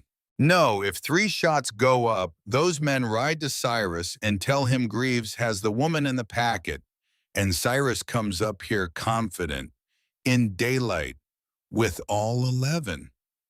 Then what? Then I get behind them before they can ride. Marielle's head came up from Tobin's thigh. Ezrin. Yes. 2 men, on a ridge, at dusk, alone. Yes. No. Marielle. I said no. I am not arguing. I am telling you that 2 men on a ridge is exactly how my father was killed, Ezrin Holt. And you are not going up there alone. And do not tell me I am not riding with you, because I have already heard that speech once today. And I did not accept it then either. Mariel. Phoebe. Phoebe looked up. Yes, child. How long can Tobin go without me? An hour, maybe 2. The bleeding has stopped. I can finish the stitch. Then finish it. Marielle stood up. She wiped her hands on a clean rag. She walked over to Ezrin. She looked up at him. 42 years old, a head shorter than him, bandaged at the wrist, streaked with another man's blood, eyes the color of weather. Ezrin. Marielle. My father taught me to shoot a rifle when I was 9 years old. I can put a ball through a tin cup at 80 yards. I have not said it to you yet because the moment did not ask. The moment is asking. He looked at her. He had no defense. He had never had a defense against this woman, and he was learning that now in real time. All right. All right. All right, Marielle. You are riding with me. Yes. But you are riding where I tell you to ride. Yes. And if I tell you to put your face in the dirt, you are putting your face in the dirt. Yes, Ezrin. Phoebe watched them. Phoebe did not say anything. Phoebe Linnet had buried a husband 3 years ago, and she had spent every morning since wishing she had said one more thing to him before he walked out of the kitchen for the last time. So she knew the look that passes between 2 people who have not yet said anything important to each other, and who are about to walk together into something neither of them might walk back out of. She knew that look. She had not seen it in a long time. She did not say a word. Ezrin and Marielle left the station before the sun had finished its drop. They took the dun and the rust-colored mountain pony out of the rear corral and rode them up the back of the hill on foot for the last 200 yards because horses do not climb quiet. Marielle. Yes. Stay low. Yes. When we come over this lip, I am going left. You are going right. Yes. There will be 2 of them. They will be lying prone. They will be watching the chimney. They will not be watching their backs because they believe their backs are safe. Yes. You do not shoot unless I shoot first. Yes. And Marielle. Yes. If one of them gets to a horse. She waited. He finished the sentence with great care. You shoot the horse. She went still. Marielle, look at me, not the man, the horse. A man without a horse on this mountain at dusk is a man who cannot deliver a message to Cyrus Drennan before sunrise. The horse is the telegram. Stop the telegram. Yes, Ezrin. Can you do it? Yes. They went over the lip. The 2 men were exactly where Greaves had said they would be. Prone. Long guns, eyes down toward the station chimney, a small fire no bigger than a hand burning in a pit they had scraped behind them. Ezrin went left. Mariel went right.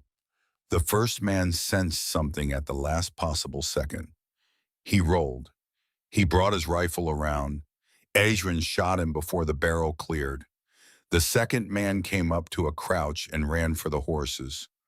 Horse Mariel. The horse. She sighted. She breathed out. She fired. The horse went down. The man who had been running for it sprawled in the dirt, rolled, came up with a pistol in his hand. Ezrin shot the pistol out of his hand at 14 yards with his Winchester, which is a thing he had not done since the war and was not sure he could still calm, and which surprised him badly. Drop the other one. On your face. The man went on his face as Ren walked over to him. Name. Meyer, Eston Meyer. Eston Meyer, how long have you been writing for Cyrus Drennan? 2 years. You know what he did to Gideon Vask? I was there. Ezrin closed his eyes. You were there. I did not fire Mr. Holt. I swear on Eston, I did not ask if you fired. I asked if you were there. Yes, sir. Then you are going to do something for me, Eston Meyer. And you are going to do it because the only other option I am offering you is the rope off that pine tree. Yes, sir. Who fired? Corin, Vance Corin. On whose order? Cyrus's. On whose order above bomb? Above Russ. Eston hesitated. Ezrin lifted the Winchester 2 inches. Thresh. Lockwood Thresh. Yes, sir. Said the word. Said the word. In your hearing. In my hearing. Where? At his breakfast table in Butte, 41 days ago, Cyrus came in with the deed papers. Lockwood Thresh looked at them. He took a bite of toast. He said, do it, and he kept eating. Mariel made a sound behind Ezrin. It was not loud. It was the sound a daughter makes when she finally exactly learns the moment her father became a dead man over breakfast toast. Ezrin did not look at her. He could not look at her. If he looked at her right now, he would not be able to do what came next. He stood up. Eston Meyer. Yes, sir. You are going to live tonight because I am letting you. Mount the surviving horse. Ride down this mountain. Find Cyrus Drennan wherever he is waiting on your 3 shots. And tell him Greaves is dead. The Ridge team is dead. The woman and the packet are gone. And Ezrin Holt has ridden west toward the pass with Gideon Vask's daughter.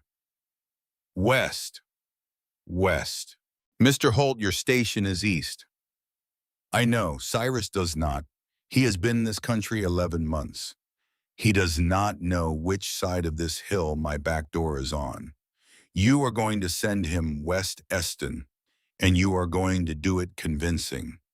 Because if Cyrus comes up this hill tonight instead of riding west tomorrow, sir, the first man I shoot in my dooryard will be you, because you are the only man who could have lied to him.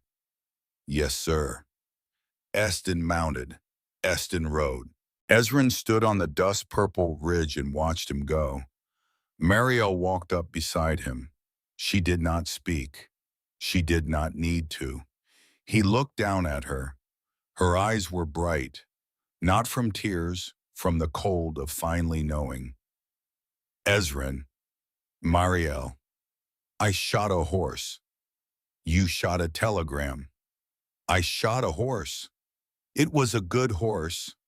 Yes, it was not the horse's fault. No. She did not cry. She just stood there, and after a long moment his big hand came up. He did not put his arm around her. He set his hand flat between her shoulder blades. Just there, steady, the way you put a hand on a horse to remind it that the world has a floor. Her breath went out. She leaned back, just an inch. just enough that her shoulder blades met his palm. He felt it. He did not move. They stood like that on the ridge as the sun went down, and the two dead men cooled in the dust behind them, and the dead horse lay on its side with its long neck stretched out towards a home it was not going to reach. Ezrin, yes, you have not been 11 years without anyone.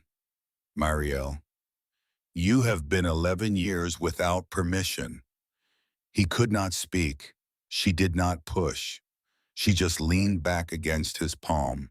And after a long moment, he closed his hand. Just a little, just enough to gather a fold of her dress between his fingers. He held her there, soft, the way a mountain man holds a thing he is afraid to break. The sun went down. Behind them, far below on the wagon trail, Eston Meyer's horse made the sound of an animal asked for one more mile than it had to give. Cyrus Drennan was at that moment riding the wrong way under a darkening sky. And on the ridge above his cabin, Ezrin Holt, 39 years old, 11 years a widower, a mountain man who had spent a decade pouring 2 cups of coffee and emptying one, felt for the first time since the spring of 1864 the shape of a future that had something in it besides regret. He was not ready to say it. He was not ready to think it. But Marielle Vasque, leaning into the flat of his hand, was already ready for both. They came down off the ridge in the dark. Ezrin walked first. Marielle walked behind. The dun and the rust pony came after on lead, picking their way through scree they could not see by feel of the trail under their hooves. Mountain horses learn that. Or they fall. There is no third option. Ezrin did not speak. Marielle did not speak. His hand had come off her back somewhere in the last 100 years. She missed it. She did not say so. Inside the station, the lamps were low. Phoebe Linnet had finished the stitch on Tobin Welsh's leg. She had cleaned the wound twice. She had wrapped it in clean linen. She had given the boy a swallow of whiskey, which he had hated, and a plate of bacon and biscuits, which he had not. Tobin was asleep on the cot by the stove when they came in. Phoebe was sitting at the table with both her hands wrapped around a coffee cup and her gray hair pinned back tight again. 2 oilskin packets sat on the table in front of her. The first was Gideon Vasque's. The second was new, smaller, tied with a black cord. Marielle saw it. Marielle went very still. Phoebe, sit down, child. What is that? Sit down. Marielle sat. Ezrin stood behind her chair. He did not sit. He could not. Phoebe pushed the small, black corded packet across the table. This was in Greaves Tull's pocket. All right, it is not a list. Then what is it? It is a confession. Marielle did not move. Ezrin did not move. Whose confession? Mine. The word landed on the table the way a stone lands in still water. Marielle looked at her. Marielle did not understand yet. Phoebe, open it, child. You open it. No. Phoebe, it needs to be your hands. Marielle untied the black cord. Inside the oilskin was a single folded sheet of paper. A list, 8 names down the left, across from each name. A number. Down the right, a column of dates, payments, months of payments, going back 2 years. At the top of the list, the largest number, Lockwood Thresh. The second name, a judge in Helena. The third, the Silver Bow County deed clerk. The fourth, Cyrus Drennan. The fifth, a U.S. Marshal in Butte. Marielle stopped reading. Marielle put her hand flat on the paper. Marielle looked up. A U.S. Marshal? Yes. Phoebe. Keep reading. Phoebe, a federal marshal. Keep reading. Marielle kept reading. The 6th name on the list. It was not a man. It was a woman. It was a woman's name.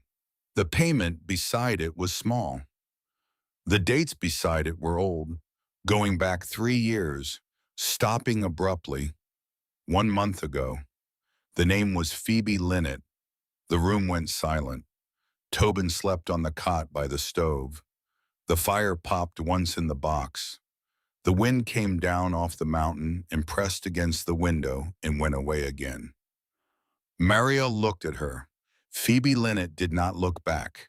Phoebe Linnett looked at her own hands. 60 years old, sun-cured, knuckles thick from 40 years of work. The wedding ring on her left hand gone gray with handling. She had not taken it off in 28 years. She started to talk. 3 years ago, Ezrin, when my Tom was killed. Ezrin did not move. He was not killed by a stranger. He was killed by a man Lockwood Thresh sent. I have always known it. The county called it an accident. A wagon went over on him. That is what the ledger said. That is what I signed. That is what I took the insurance money on. Phoebe, let me finish, Ezrin. Finish. A month after Tom went into the ground, Cyrus Drennan came to my door, not with threats, with an envelope. And he said, Mrs. Linnett, there are men in this county who understand a widow needs to eat. There is a small monthly consideration for widows whose husbands had disagreements with the county. You will receive it as long as you do not speak on what you believe about your husband's death. And you took it. I took it, Ezrin. I took it for 3 years. I took it every month. I used it to keep my roof on. I used it to pay the feed bill. I used it to buy the kerosene that burns in the lamp in my east window. Ezrin closed his eyes. The lamp Cyrus told you to light. The lamp Cyrus told me to light, yes. Mariel had not moved. Mariel had not made a sound. Phoebe finally looked at her. 1 month ago, I stopped cashing the envelope. I did not return the money. I did not burn it. I put the unopened envelopes in a drawer, and I started writing down everything I could remember. Every conversation, every name I heard Tom say before he died, every wagon that came through my draw with a load that did not belong on a freight manifest. I filled 2 notebooks, child. 2, they are in my kitchen right now, under the flour barrel, wrapped in oilskin. Why? Because your father came past my gate 1 month ago to water his horse, and he looked at me the way my Tom used to look at me, like a man who knew. And he said, Mrs. Linnett, I am going to Helena in 2 weeks. I am taking a packet of papers with me. If I do not come back, I want you to know that my daughter will be in this country on foot or on horseback, and she will need a woman who remembers. Mariel made a sound, just one, small, in the back of her throat. And I said, Mr. Vask, I will remember. And he rode on, and 2 weeks later he was dead. And I sat in my house for 21 days, and I hated myself from one dawn to the next. And then Cyrus Drennan rode up to my gate yesterday morning, and he asked me to light my lamp. And I looked that man in the face, and I understood that the only thing I had ever done in my life that mattered was the thing I had not yet done. So I saddled the mule. The room was quiet for a long time. Ezrin did not look at Phoebe. Ezrin did not look at Mariel. Ezrin looked at the floorboards between his boots. Phoebe. Yes, Ezrin. When you walked through my door yesterday afternoon and you said there was a man inside my circle. Yes, you were talking about you. I was talking about me. Mariel stood up. Phoebe braced. The way old women brace, hands flat, shoulders down, chin up. Mariel walked around the table. She did not say anything. She did not raise her hand. She did not raise her voice. She knelt down in front of Phoebe Linnett's chair the way she had knelt in front of Asher Crane that afternoon. She put her hand over Phoebe's hand. She did not let go. Mrs. Linnet, child, my father stopped at your gate because he knew. Yes, knew what? Knew you were the one who would remember. Phoebe Linnet bent her head down over their two hands and sobbed. Once, hard, like something that had been held in for 36 months, breaking off her chest in one piece. Ezrin stood by the window and did not turn around. Some things are not for a man to watch. He gave them the room. He stared into the dark glass and saw his own reflection and did not recognize it. The man in the window had a softness around the mouth that the man in the morning had not had. Outside, far below, a coyote sang once and was answered by another coyote farther off. Marielle got up off the floor. Phoebe wiped her eyes with the heel of her hand. The two of them sat down at the table again. All right. It was Ezrin. He had turned from the window. His face had set the way it sets when a mountain man has decided. All right, what? All right, we ride at first light. To where? Phoebe said. Not Helena. Helena is dirty. The judge is on this list. The marshal is on this list.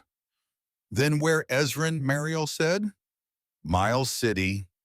Miles City.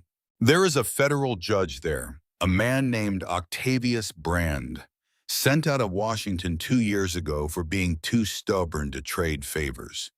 He has not been bought yet because nobody has had a reason to trade. How do you know he hasn't been bought? I hauled freight to his courthouse last fall. He paid me my fee and asked me 3 questions about the country. They were the right 3 questions. A bought judge does not ask the right 3 questions. Phoebe looked at him. Ezrin Holt. Yes. You have been thinking on this since before sundown. I have been thinking on it since I read Lockwood Thresh's name on that paper this afternoon. All right. At first light, we take the dun, we take the gelding, we take Mrs. Linnet's mule, we take Tobin in the wagon. The boy can travel, Phoebe said. Phoebe, the boy is not staying on this mountain alone, not with Cyrus Drennan within 50 miles. He is coming with us. All right, we stop at your place. We get the notebooks.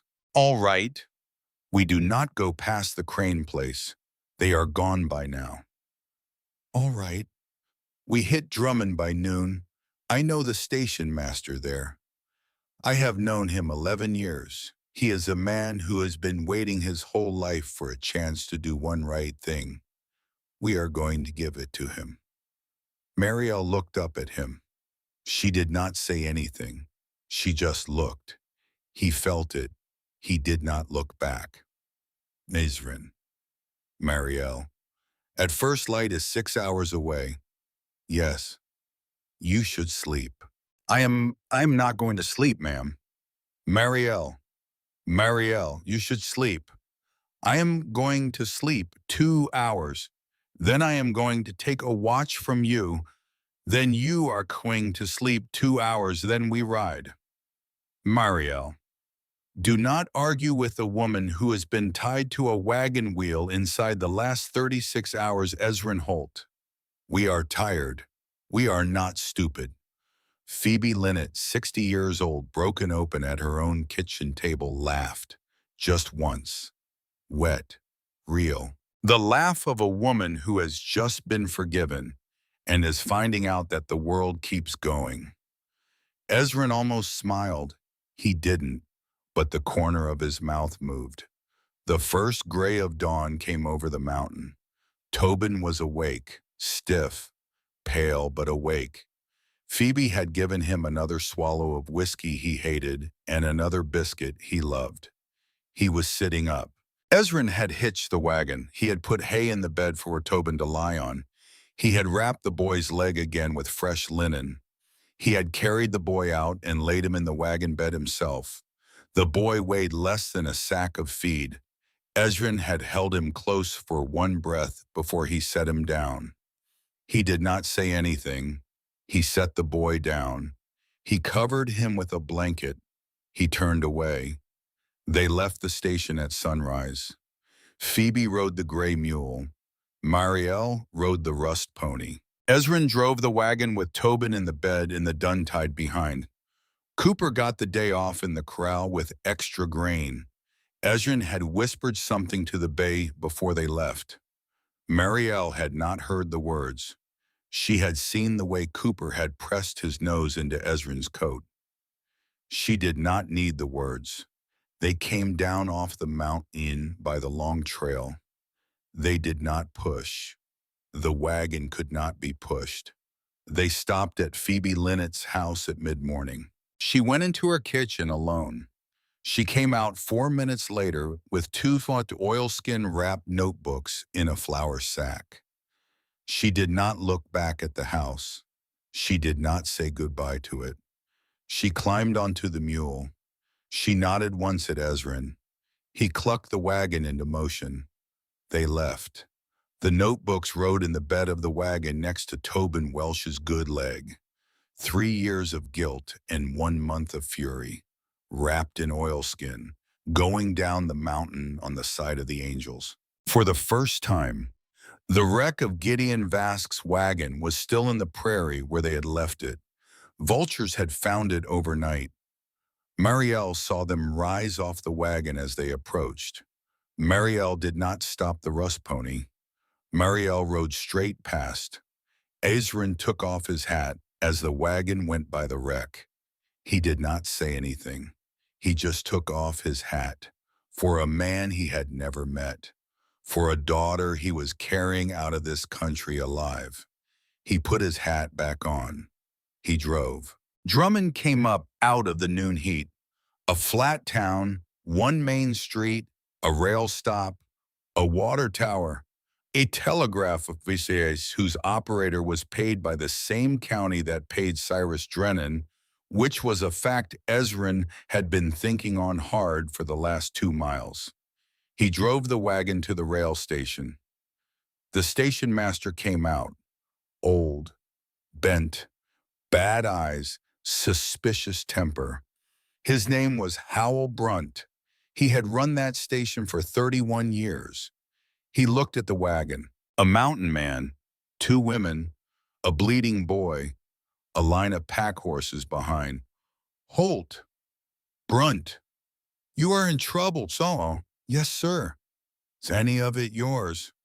No, sir. None of it is mine. Howell Brunt looked at the wagon a long time. He looked at Tobin. He looked at Marielle. He looked at Phoebe. His eyes stayed on Phoebe a long moment. Mrs. Linnet, Howell, I knew your Tom. I know you did. I was at his funeral. I know you were. I have been waiting 3 years for somebody to tell me what really happened. Phoebe Linnet straightened and on the mule. It is in the wagon, Howell, in a flour sack, under the boy's leg. 2 notebooks of it. Howell Brunt looked at her. Howell Brunt's eyes filled. He did not let it spill. He turned to Ezrin. Holt, Brunt. The 140 East is loading right now. There is a stock car at the back. I will put you on it. I will not write your names in the manifest. I will not remember having seen you. Thank you, sir. Don't thank me, Holt. Why not, sir? Because I knew Gideon Vask. I knew Tom Linnet. I knew which way the wind was blowing in this county. I knew it 3 years ago, and I did nothing. You are the one getting on that train. Not me. I will ride my desk to the grave. The least I can do is get the right people out of this county alive. Ezrin looked at him a long moment. Mr. Brunt. Yes, when this is over, I am going to come back through your station, and I am going to tell you what happened in Miles City, and you are going to know you had a hand in it. Mr. Holt. Sir. Just come back. They got on the 140 East. The stock car smelled of hay and old manure. Howell Brunt sent his boy up with a stack of clean blankets. They put Tobin on the blankets. Phoebe sat against the wall opposite. Ezrin sat by the cracked door with his Winchester across his knees. Mariel sat next to him, not touching, just next to. The train started. Drummond fell behind. The mountains fell behind. 3 days to Miles City, 3 days. The first night Tobin's fever came up, Phoebe stayed beside him with a wet cloth. She did not ask for help. She did not need help. A widow who has kept a roadhouse for 11 years knows fevers the way other people know hymns. By morning the fever broke. The boy slept. Phoebe slept beside him. That left Ezrin and Mariel awake at sunrise, in the cracked door of a stock car going east across yellow country. The cold came in through the door. Mariel pulled her thin shawl tighter. Ezrin saw her shiver. He took off his deer hide coat. He put it around her shoulders. It was twice her size. It hung off her like a tent. It still smelled of him, of pine smoke, of Lee leather, of the saddle soap he used, of 11 years of one man's life. She closed her eyes just for a second. Ezrin. Ma'am. Mariel. Mariel. What about you? Mountain man does not get cold, ma'am. She opened her eyes. She looked up at him. The corner of her mouth moved. The first real smile she had given him since her father died. Mountain man does not get cold. No, ma'am. Mountain man does not love either, then I suppose. Ezrin Holt's breath caught. He did not look at her. He looked out the cracked door at the country running past. A long minute. 2. Mountain man loves once, ma'am, loves very deep. When he loses that one, he does not love again. That is the way he survives. She did not say anything. She did not push. She had grown up in a house with a serious man. She knew when not to push. Another long minute, then. And in the last 11 years. No, ma'am. And now. He did not answer. He did not look at her. His hands were on his knees. Big hands, scarred, shaking just slightly. He saw them shaking and tried to make them stop and could not. Her hand came across the gap between them. Slow, she set it on top of his right hand. She did not grip. She did not press. She just laid it there. He did not pull his hand away. He did not turn it over to take hers. He just left it, open, allowed. The country ran by. 15 minutes passed. Neither of them moved. Then, he turned his hand over, slow. Like a man turning over a card he had been holding for 11 years and was finally ready to look at. Her hand went down into his. It fit. He did not say anything. She did not say anything. The train ran east. That night she slept on his shoulder. She slept 6 hours. She did not move. He did not move either. He had forgotten the weight of a woman's head on his shoulder. He had not slept himself, but he had not been sleeping for 11 years. So it made no difference. When the train pulled into Miles City at dawn on the third day, he turned his head a quarter inch toward her and said very softly, Mariel. She woke. She looked up at him. Her hair was a mess. Her cheek was lined where his coat had pressed into it. Her eyes were the gray of the dawn coming up over the eastern Montana plains. 42 years old. Beautiful. He saw it plain, and he did not stop himself from seeing it this time. Ezrin. Mariel. Are we there? Almost. All right. Mariel. Yes. I am going to ask you a question. When this is over, when you are safe, Not now. I will not ask you a question this big when you are running for your life, because people do not answer a question this big in the middle of running. So I am going to wait until you can sit at a table with me and a cup of coffee, and nothing is on fire. She looked up at him, her eyes filled. She did not let it spill. Ezrin, yes. I have been waiting 8 years to have a reason to answer a question like the one you have not asked. Marielle, a few weeks more is fine. He did not kiss her. He did not. He just bent his head down. He pressed his forehead to her forehead. For one breath, for two. The train slowed into Miles City. He sat up. He picked up his Winchester. He opened the door. The morning was cold. The sun was new on a strange town. And Ezrin Holt walked into it, carrying everything he had been afraid of for 11 years, tied up in 2 oilskin packets and 1 flour sack and 1 boy on a stretcher and 1 widow with 2 notebooks and 1 woman in a borrowed deer hide coat. He was a mountain man. He was no longer alone. That was the difference. Judge Octavius Brand was 61 years old. He had a desk too small for the size of him. He had spectacles that slipped down his nose. He had a courthouse that smelled of pipe tobacco and old leather. He listened for 4 hours. He did not interrupt. Marielle spoke first.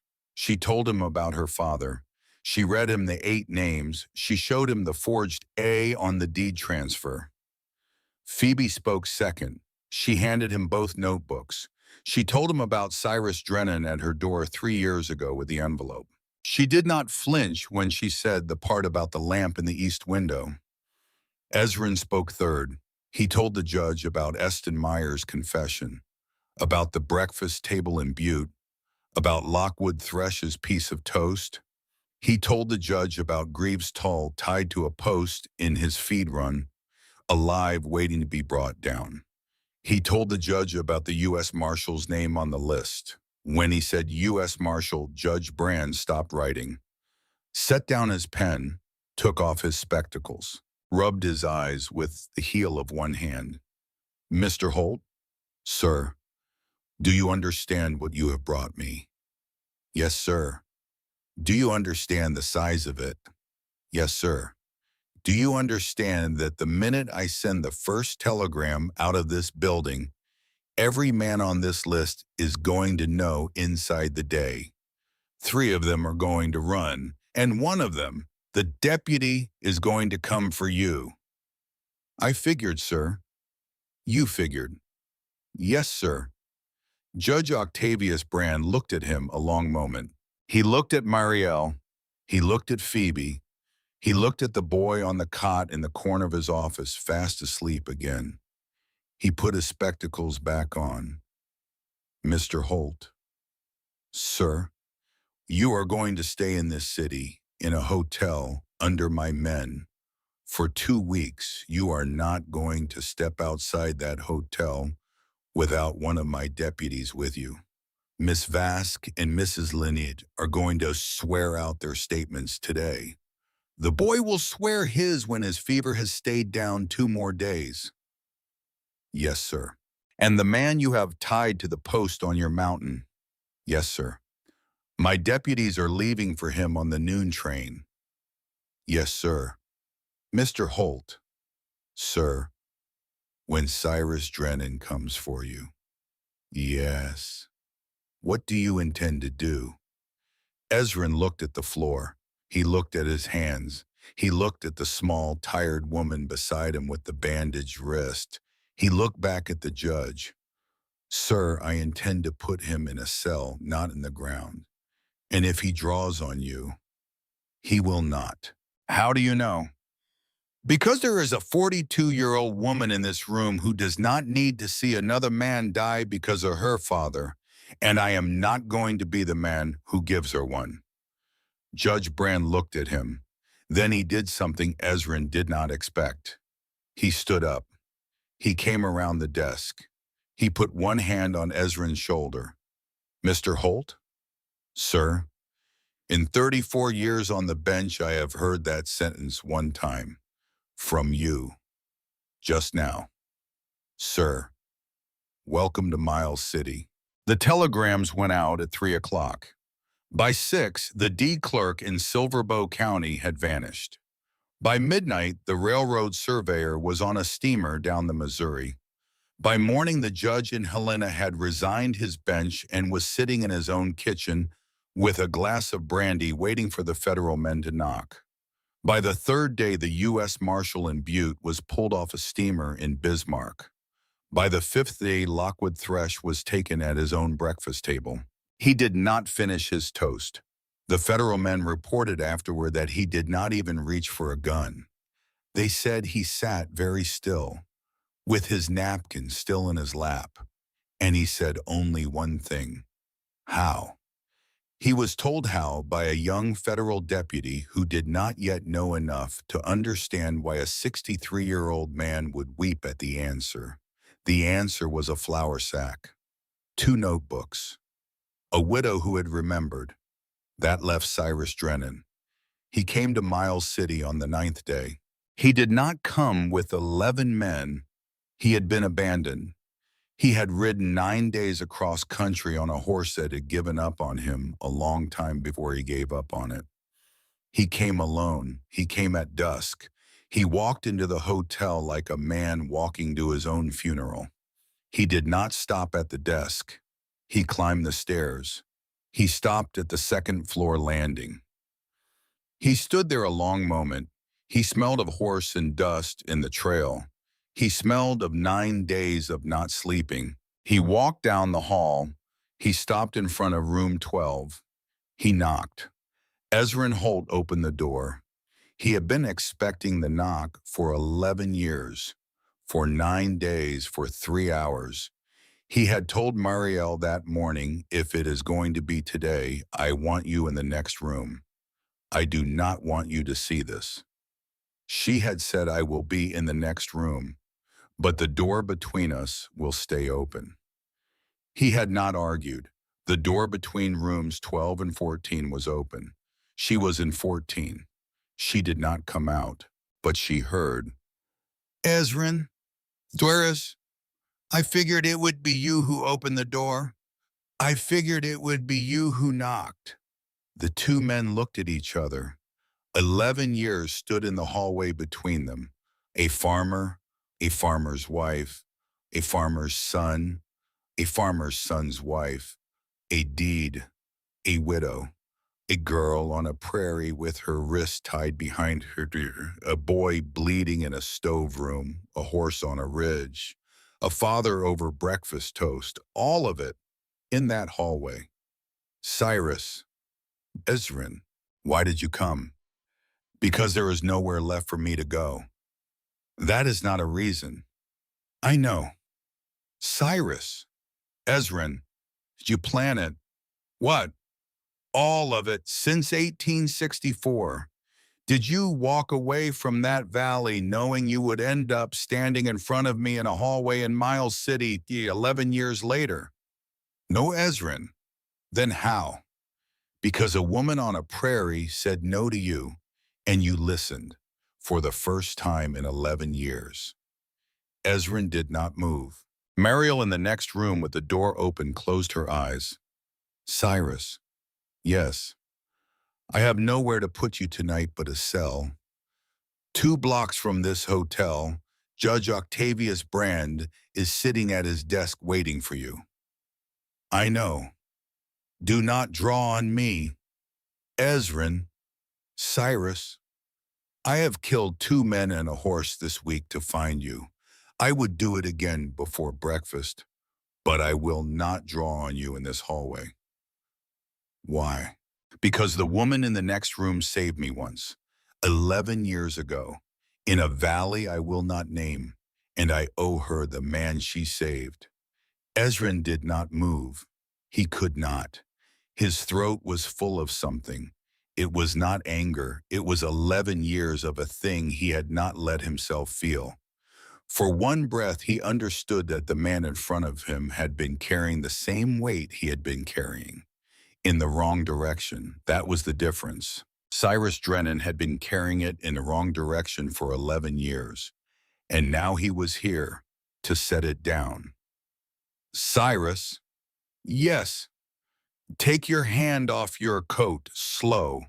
Cyrus Drennan took his hand off his coat. He put both hands on top of his head. His eyes were wet. He did not let it spill. Ezrin, Cyrus, in 64, yes, the farmer's wife, yes. She had the same eyes as the girl in the next room. I know. I am tired, Ezrin. I know. I am so tired. I know. Ezrin walked him down the stairs, through the lobby, across 2 blocks. Cyrus Drennan walked with his hands on his head. He did not say one more word. When the cell door closed behind him, the deputy on duty asked Ezrin if he wanted a moment. Ezrin said no. Ezrin walked back across the 2 blocks, up the stairs, down the hallway. Marielle was standing in the open door of room 14. She had not gone in. She had waited. Ezrin. Marielle. Did you? No. Thank you. Don't thank me. Why? Because I did not do it for him. I did it for the man I want to be when I sit across from you at a table next spring. She did not answer with words. She walked 2 steps across the carpet. She put her forehead against his chest, right above the place where her father's oilskin packet had ridden for 3 days. He set one hand on the back of her head. Slow, the other came up. It went around her shoulders. He held her. It was not a kiss. It was the thing before a kiss. The thing some marriages never get to. The thing 2 people in their 40s who have already buried someone recognize for what it is the second it happens. He held her there a long time. The hallway was empty. 11 years went out of his shoulders. It went out of him the way ice goes out of a creek in March, slow, all at once. The summer broke a week later. The first real rain came through Miles City on a Thursday night, and it came through the foothills the day after. And by the time it reached Stillwater Creek, the creek was running again, and it ran down into the homesteads below it that season, and the next season, and the one after that. 8 families who had been set to be driven off their land by winter were still on it. Their children drew water from that creek every morning. None of them ever knew how close they had come. Cyrus Drennan was hanged in the spring for the murder of Gideon Vask. He asked to see Ezrin on his last morning. Ezrin went. They did not speak of the war. They spoke of a farmer's wife. When Ezrin left the cell, Cyrus Drennan said through the bars, "Tell her I saw her eyes to the end." Ezrin tipped his hat. He did not answer. He walked out into the morning sun. He did not look back. Phoebe Linnett did not go back to her house in the draw. She sold it by letter. She moved into a small place on the edge of Miles City. 3 rooms, a garden, a cat she named Gideon. She testified in 4 trials that fall, a 5th in the spring. She was never paid a cent for any of it. She never asked. She lived 11 more years.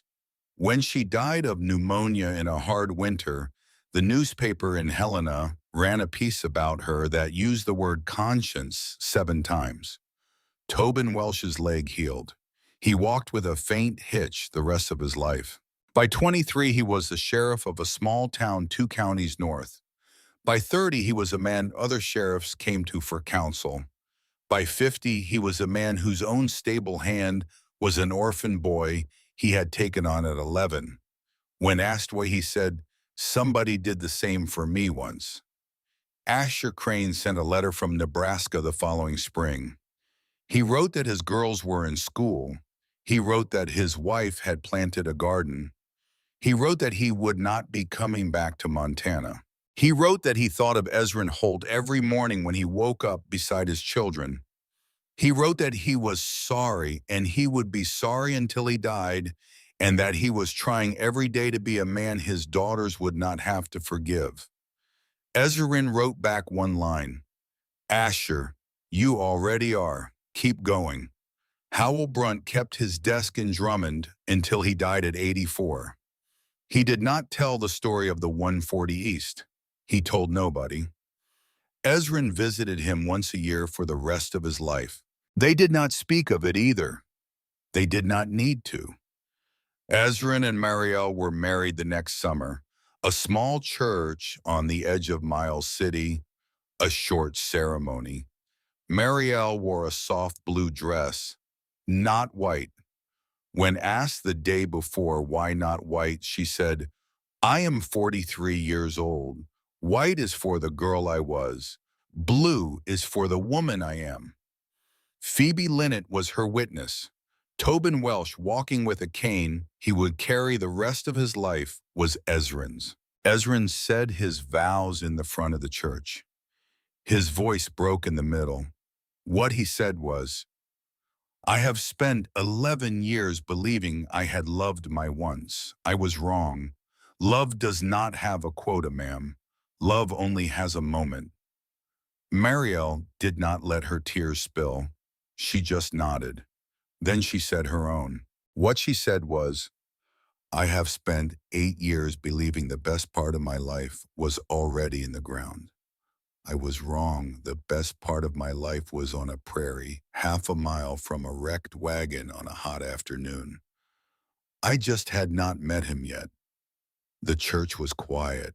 Howell Brunt in the back pew did not let his tears spill either. But he did not look at the floor. He looked at the altar, the way an old man looks at the thing he has been waiting his whole life to see. They went home to the mountain station.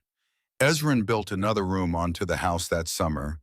He built one more the following spring, and one more the year after that, when the years brought what years bring.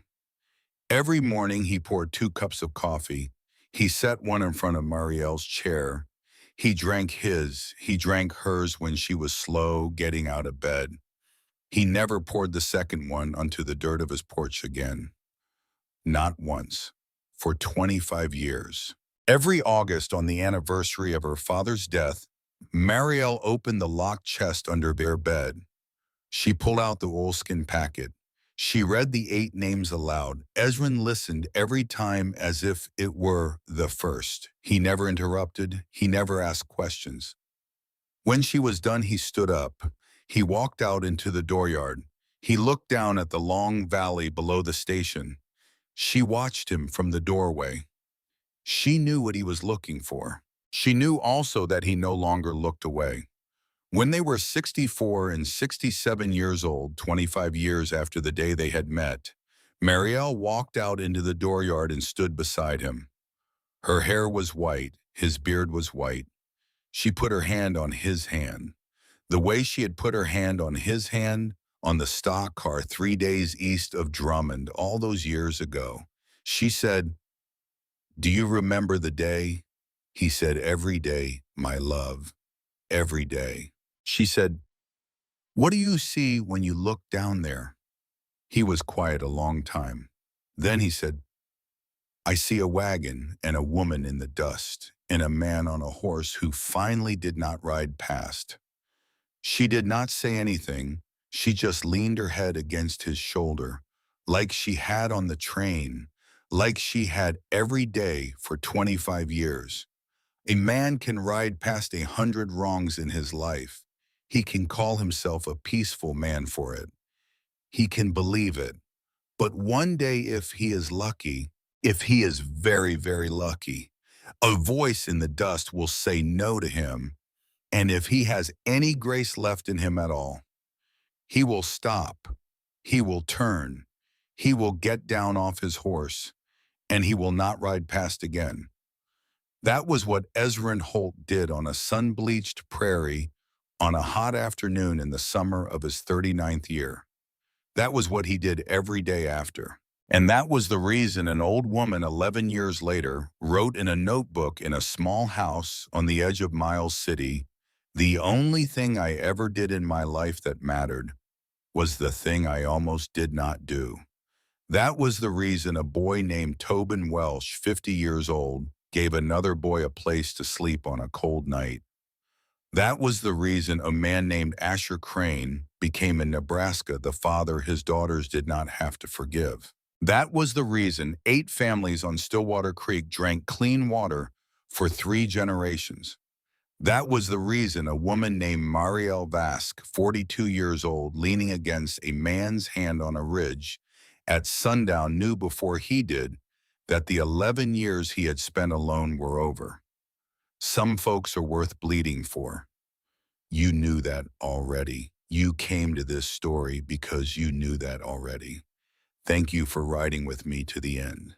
If this story moved you, leave a comment below and tell me what is the thing in your own life you almost did not do that turned out to matter most.